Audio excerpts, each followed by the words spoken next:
Oke, kita lihat Yohanes pasal 1, saudara. Itu ya, tentang murid Tuhan yang pertama kali. Nah, 1 Yohanes 1 ayat 35 sampai 42, perikop terakhir itu tentang murid Yesus yang pertama. Kalau Injil Yohanes, saudara, murid Yesus yang pertama itu Andreas. Tapi kalau saudara baca Matius, Markus atau Lukas, murid Yesus itu yang pertama Petrus. Ya. Nah, seolah-olah ada hal yang berbeda. Nah, keduanya ini, Andreas dan Petrus itu kan kakak adik kalau kita lihat ya, saudara kandung. Oke, coba kita lihat dulu, saudara, ayatnya. Yohanes 1 ayat 35 ya. Sudah saya berikan ayatnya di situ. Pada keesokan harinya Yohanes berdiri di situ pula dengan 2 orang muridnya. Dan ketika ia melihat Yesus lewat, ia berkata, "Lihatlah anak domba Allah." Kedua murid itu mendengar apa yang dikatakannya oleh Yohanes Pembaptis, karena 2 murid itu awalnya murid dari Yohanes Pembaptis. Lalu mereka pergi mengikut Yesus. Tetapi Yesus menoleh ke belakang. Ia melihat bahwa mereka mengikuti dia, lalu berkata kepada mereka, "Apakah yang kamu cari?" Kata mereka kepadanya, "Rabi," atau guru, "di manakah engkau tinggal?" Ia berkata kepada mereka, "Marilah dan kamu akan melihatnya." Mereka pun datang dan melihat di mana Yesus tinggal, dan hari itu mereka tinggal bersama-sama dengan dia. Waktu itu kira-kira pukul 4. Salah seorang dari keduanya yang mendengar perkataan Yohanes lalu mengikut Yesus adalah Andreas. Nah ini ya, saudara Simon Petrus. Andreas mula-mula bertemu dengan Simon, saudaranya, dan ia berkata kepadanya, "Kami telah menemukan Mesias atau Kristus." Ia membawanya kepada Yesus. Andreas membawanya kepada Yesus. Yesus memandang dia dan berkata, "Engkau Simon, anak Yohanes, engkau akan dinamakan Kefas atau Petrus." Pada keesokan harinya, Yesus memutuskan untuk berangkat ke Galilea. Ia bertemu dengan Filipus dan berkata kepadanya, "Ikutlah aku." Filipus itu berasal dari Betsaida, kota Andreas dan Petrus. Filipus bertemu dengan Natanael dan berkata kepadanya, "Kami telah menemukan dia yang disebut oleh Musa dalam kitab Taurat dan oleh para nabi, yaitu Yesus anak Yusuf dari Nazaret." Kata Natanael kepadanya, "Mungkinkah sesuatu yang baik datang dari Nazaret?" Kata Filipus kepadanya, "Mari dan lihatlah." Yesus melihat Natanael datang kepadanya lalu berkata tentang dia, "Lihat, inilah seorang Israel sejati, tidak ada kepalsuan di dalamnya." Kata Natanael kepada Yesus, "Bagaimana engkau mengenal aku?" Jawab Yesus kepadanya, "Sebelum Filipus memanggil engkau, aku telah melihat engkau di bawah pohon ara." Kata Natanael kepadanya, "Rabi, engkau anak Allah, engkau raja orang Israel." Yesus menjawab katanya, "Karena aku berkata kepadamu, aku melihat engkau di bawah pohon ara, maka engkau percaya? Engkau akan melihat hal-hal yang lebih besar daripada itu." Lalu kata Yesus kepadanya, "Aku berkata kepadamu, sesungguhnya engkau akan melihat lagi langit terbuka dan malaikat-malaikat Allah turun naik kepada anak manusia." Nah, saudara, ini boleh disebut cikal bakal kekristenan. Ya, awal mula dari kekristenan. Jadi kalau mau jujur, alasan ya kita disebut Kristen itu apa ya, saudara? Saudara berkata, "Aku orang Kristen." Lalu kita melihat orang lain, orang itu Kristen. Nah, itu dilihat dari apanya biasanya, saudara? Ada yang menjawab, nama. Oh, nama-nama Alkitab. Seperti saya, Timotius, nama Alkitab. Kalau Pak Bambang Hari Wahyudi kan belum tentu Kristen, saudara ya. Tapi kalau Timotius pasti. Lalu Pak Syarif. Nah, itu kan orang di luaran berpikir ya belum tentu Kristen. Ya, saudara. Gitu kan? Nah, ada yang mengatakan namanya. Lalu apa lagi, saudara? Rutin berdoa. Nah, gitu ya, seperti gambar ini. Mau makan berdoa, mau tidur berdoa, mau apa berdoa, lalu baca firman. Ya, mungkin orang berkata, ya dia disebut Kristen. Nah, sekarang apakah kekristenan itu hanya sekedar agama? Ya, memang akhirnya dikelompokkan menjadi agama Kristen ya, saudara. Tapi sebenarnya di awal kekristenan lahir sebenarnya kan bukan agama, bahkan disebut apa? Sekte atau bagian atau kelompok Ya, artinya apa? Kristen itu pengikut Kristus. Ya, orang yang percaya pada Kristus itu adalah Kristus-Kristus kecil. Nah, itu Kristen. Nah, sebenarnya merupakan olokan dan ejekan sebenarnya di kekristenan mula-mula. Ya, jadi ketika menyebut dirinya Kristen, itu sebenarnya olokan ejekan yang ditujukan kepada Kristus sebenarnya. Ya kan? Waktu Kristus di dunia itu coba lihat. Ya, sederhana, mungkin boleh dikatakan miskin, ya kan, tidak punya tempat tinggal, dia sebagai guru atau rabi keliling. Nah, saudara, ya kan, kalau guru-guru yang lain, orang Farisi ahli Taurat itu punya tempat terhormat, ya, untuk mengajar. Tapi Yesus, guru keliling, mengajarnya di mana dia berhenti, ada orang, dia ajar. Banyak orang maupun satu orang, ya kalau sudah lihat di Alkitab, Yesus mengajar. Nah, jadi sebenarnya itu olokan ejekan ketika disebut Kristen itu, saudara. Jadi sebenarnya bukan sekedar agama ya, iya. Lalu ketika orang percaya Yesus sebagai Tuhan dan Juru Selamat. Nah, jadi ketika saya mengajar itu, Bapak Ibu, di pertemuan pertama, ya saya itu tanya kepada semua mahasiswa satu persatu sambil perkenalan ya, nama dan jadi jurusan apa. Jadi kenapa kamu bertuhan? Percaya kepada Tuhan, saya ngomong gitu. Karena saya tanya, di kelas yang jumlahnya 50 itu semua percaya adanya Tuhan, percaya kepada Tuhan. Ya karena ada beberapa agama di situ, mereka langsung angkat tangan berkata, kami semua percaya kepada Tuhan. Kayak gitu. Oke, ceritakan kenapa engkau percaya kepada Tuhan, lalu Tuhan yang kamu percayai, yang kamu imani, itu seperti apa? Saudara. Nah, puji Tuhan, semester ini kelas yang Kristen lebih banyak, saudara-saudara. Ada 50 yang Kristen itu, 50 orang yang Kristen itu sekitar 60%, saudara. Sisanya Buddha, ya, sama Muslim. Nah, mereka mengaku percaya Tuhan itu ada, begini.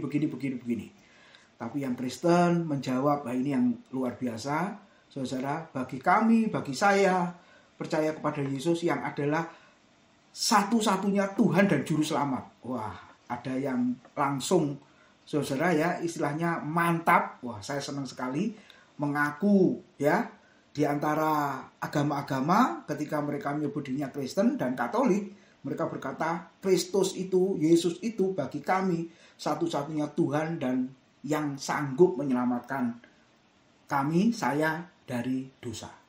Wah, luar biasa, saudara. Oke, apa hanya seminggu sekali ke gereja itu disebut Kristen? Ya, ada yang jawab gitu ya. Atau memakai aksesoris Kristen, saudara. Ada tanda salib di rumah, patung-patung, ya patung Yesus, patung Bunda Maria dan lain sebagainya. Lalu orang berkata, ya itu Kristen, ya sepintas, betul ya, itu Kristen, saudara-saudara. Ya, tapi kita lihat Kisah Rasul, kalau Bapak Ibu pasal 11 itu ya, disebut, coba kita lihat ya, di dalam Kisah Rasul, saudara, pasal 11 ya. Kita lihat, jadi Kristen itu apa sebenarnya? Kisah Rasul pasal 11 ayatnya ada di situ.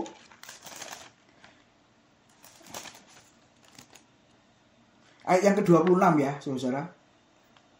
Mereka tinggal bersama-sama dengan jemaat itu, ya, kumpulan orang percaya, 1 tahun lamanya sambil mengajar banyak orang. Di Antiokhia lah, saudara perhatikan ya, murid-murid itu untuk pertama kalinya disebut Kristen. Nah, jadi lebih mengerucut, saudara.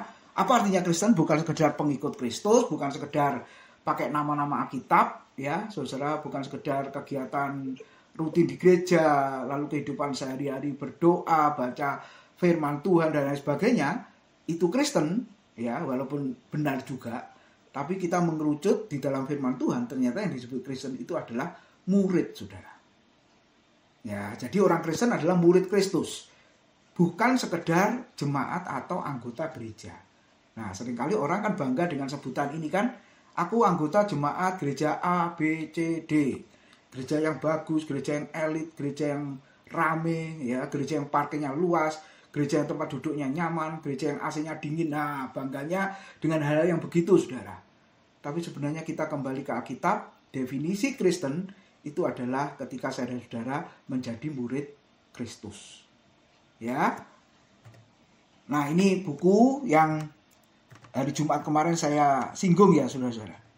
Kalau kita lihat kekristenan sudah mulai bergeser, gereja sudah mulai bergeser. Ya, makanya ada buku ini terbit ya. Apa ini, Bu Lora, kira-kira terjemahnya Insanity in the Church itu? Kegilaan. Nah, betul. Kegilaan, saudara. Kegilaan dalam gereja. Ya, kuasa palsu. Ya, seolah-olah dari Tuhan, sebenarnya bukan. Ya, ini buku ini muncul ya di Amerika. Nggak diterjemahkan, saudara. Sebab kalau diterjemahkan, terutama di Indonesia, mungkin banyak gereja besar yang marah. Pendetanya apalagi marah karena mempraktekkan ini, saudara. Gila, tanda petik. Ya. Nah, ini di Amerika tahun 80-an, buku lama, saudara. Nah, Timothy William ini menyoroti ya mega church ya, gereja-gereja besar itu. Ternyata kalau kita lihat, saudara, kegilaan dalam hal apa gereja sekarang. Jadi lupa panggilan mula-mula, lupa sebutan mula-mula bahwa orang percaya itu adalah murid Kristus. Lupa, saudara. Ya, lalu diganti dengan apa? Nah, gereja itu sekedar ini, ngumpulin banyak orang. Atau numbers madness. Nah, ini bagian pertama ya. Kegilaan dalam hal jumlah. Jadi nggak tahu caranya bagaimana, nggak peduli seperti apa. Yang penting gereja ini harus penuh. Wah, saya pernah mendengar hamba Tuhan ngomong begitu sama saya.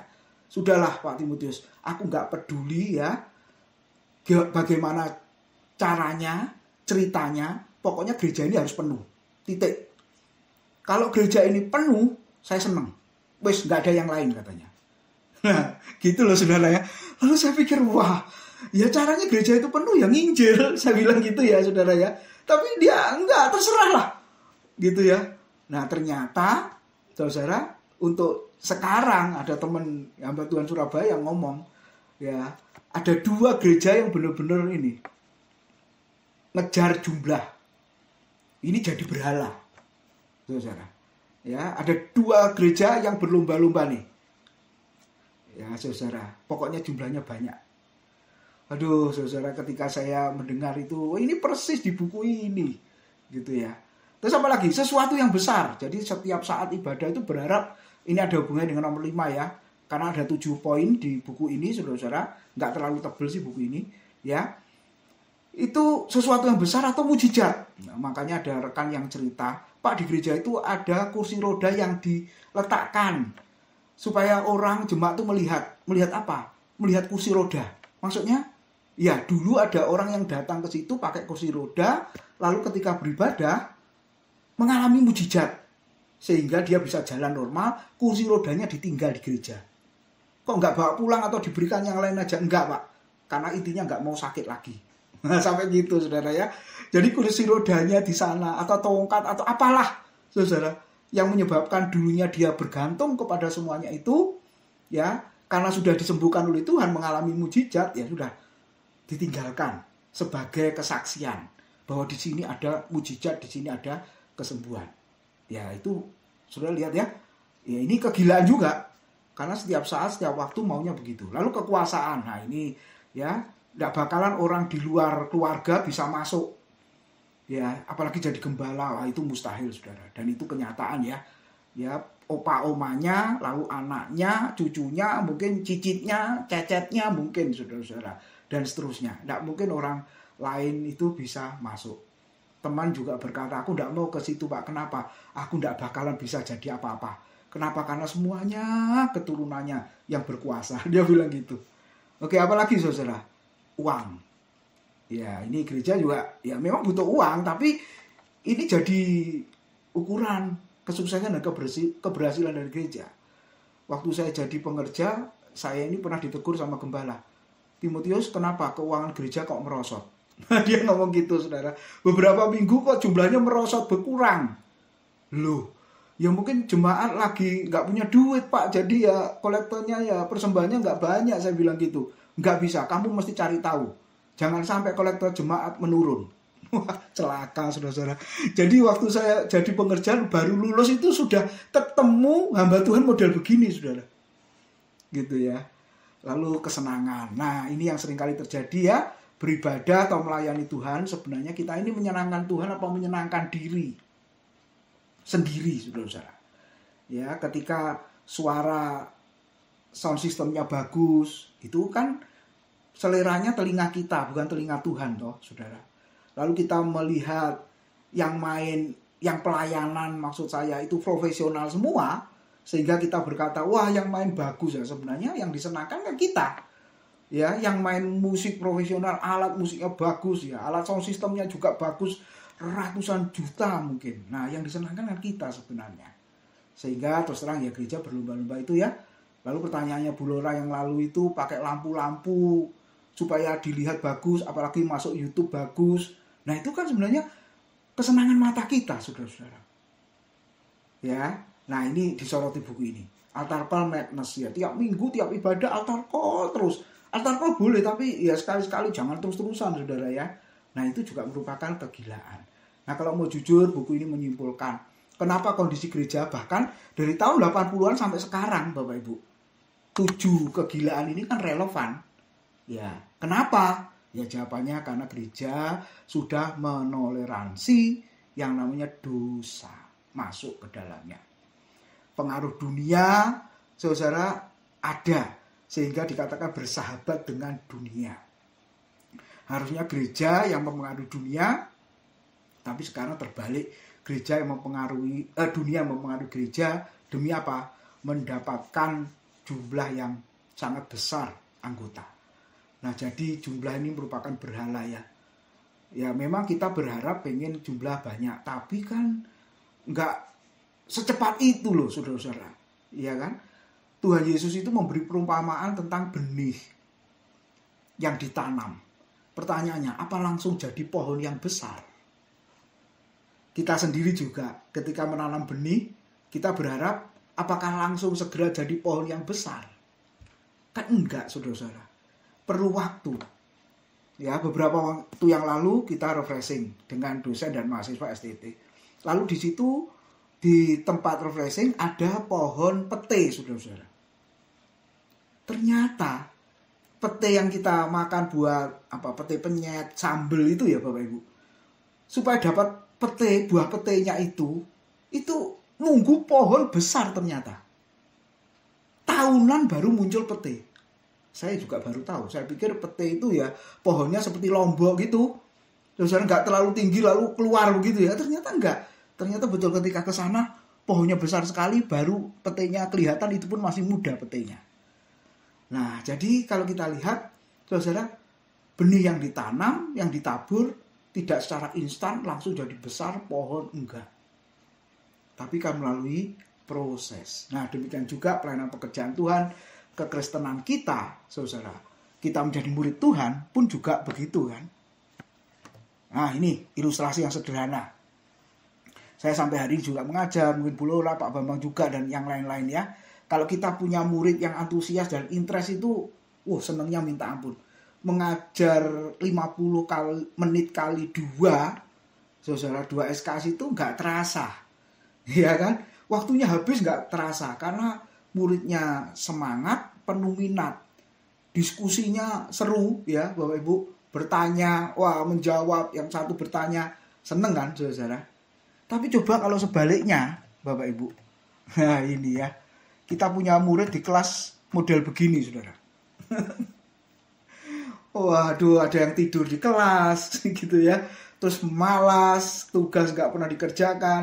Lalu dosennya ngobrol, muridnya juga ngobrol. Ya, saya sudah punya ilmunya ini. Kalau saya ngajar, mereka ngobrol, ya saya berhenti. Sudah, kamu lanjutin aja ngomongnya. Kalau mau dilanjutin di sini, saya yang berhenti ngomong. Tapi kalau kamu mau lanjutin di luar, silahkan.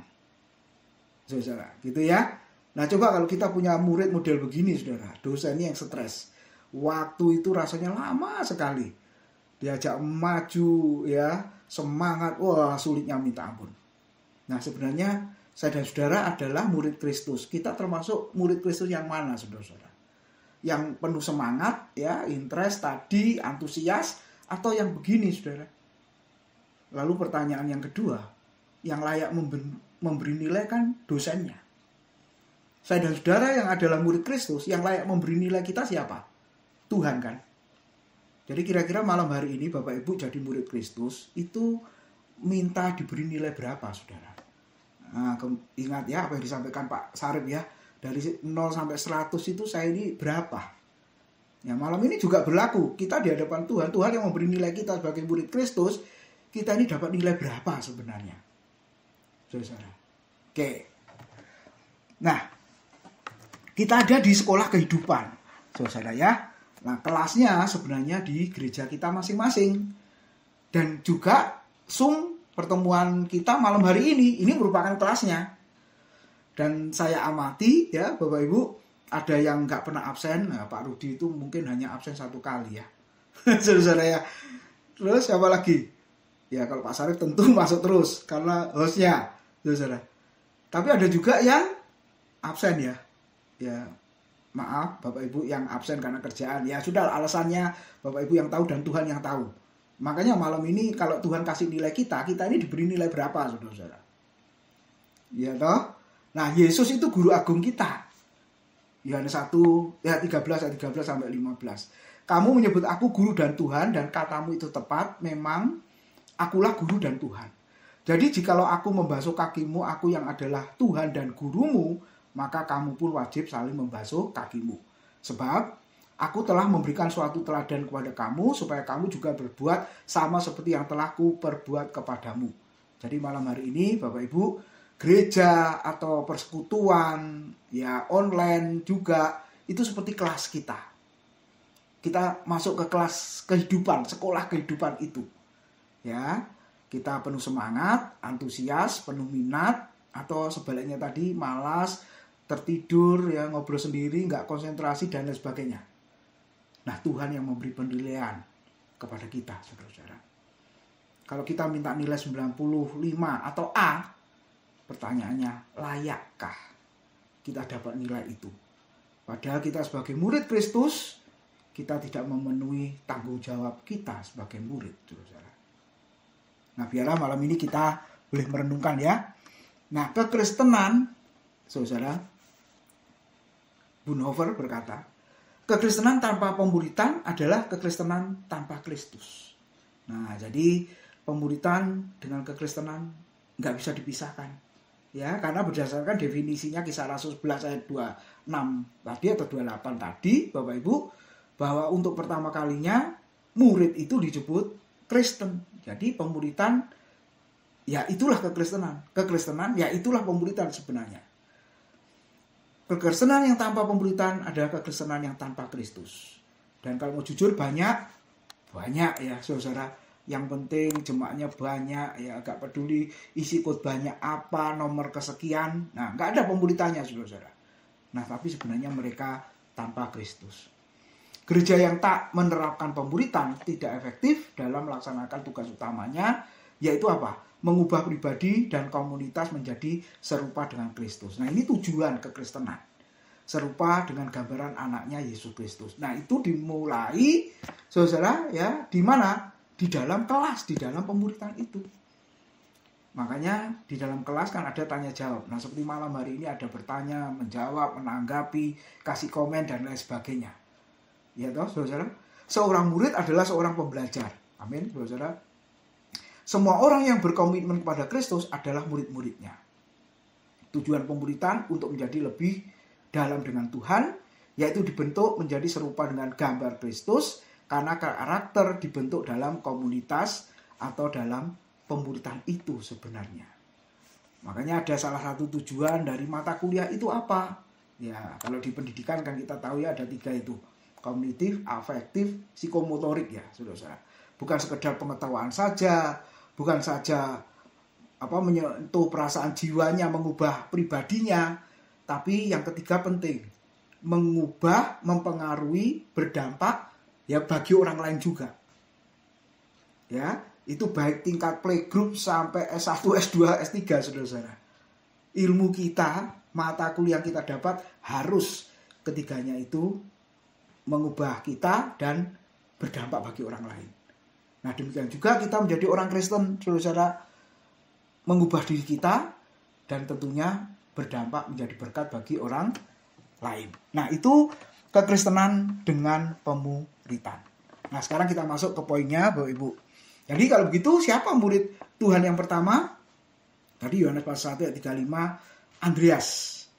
Ya, saudara. Dan Yohanes di situ ada nama Yohanes, tapi memang nama Yohanes di Injil Yohanes itu jarang karena dia sang penulis, dia ganti dengan orang ketiga ya, saudara. Nah, siapa Andreas? Berdasarkan Matius 4 ayat 18 sampai 20, dia seorang nelayan dengan Petrus, lalu Yohanes dan Yakobus. Ya, bekerja bersama-sama di perahu milik Pak Zebedeus itu, papahnya Yohanes sama Yakobus. Nah, ketika Tuhan memanggil, ini yang penting, saudara, rata-rata mereka taat, meresponi, bahkan meninggalkan segala sesuatunya. Andreas ini kan muridnya Yohanes Pembaptis, saudara. Tapi ketika Yohanes Pembaptis berkata, lihatlah anak domba Allah, yaitu Kristus yang menghapus dosa seisi dunia, akhirnya Andreas ini meninggalkan Yohanes Pembaptis lalu ikut Yesus. Saudara. Nah, Yohanes Pembaptis bisa jadi berarti apa, saudara? Mungkin tokoh agama, ya, atau pemimpin sebuah agama, ya toh. Tapi kalau ada yang lebih baik dalam arti yang lebih menjamin karena itu membawa kepada kekekalan, sebenarnya boleh tinggalkan loh. Ya, Andreas ini tahu Yohanes Pembaptis memang nabi yang hebat, nabi yang besar, yang sudah dinubuatkan dalam perjanjian lama. Tapi dia sebatas mempersiapkan jalan bagi Yesus. Saudara. Dan sesungguhnya harus percaya dan datang kepada Kristus, saudara. Nah, ini yang luar biasa. Ya, banyak orang tahu tapi nggak mau tinggalkan ya, saudara-saudara, dan ikut Yesus. Tapi hari ini kita belajar tinggalkan segala sesuatu lalu ikut Yesus, taat akan panggilan Tuhan. Kenapa? Karena Yesuslah yang bisa menghapus dosa. Nah, kita lihat tidak ada yang menganggur ketika dipanggil Tuhan ya, Bapak Ibu.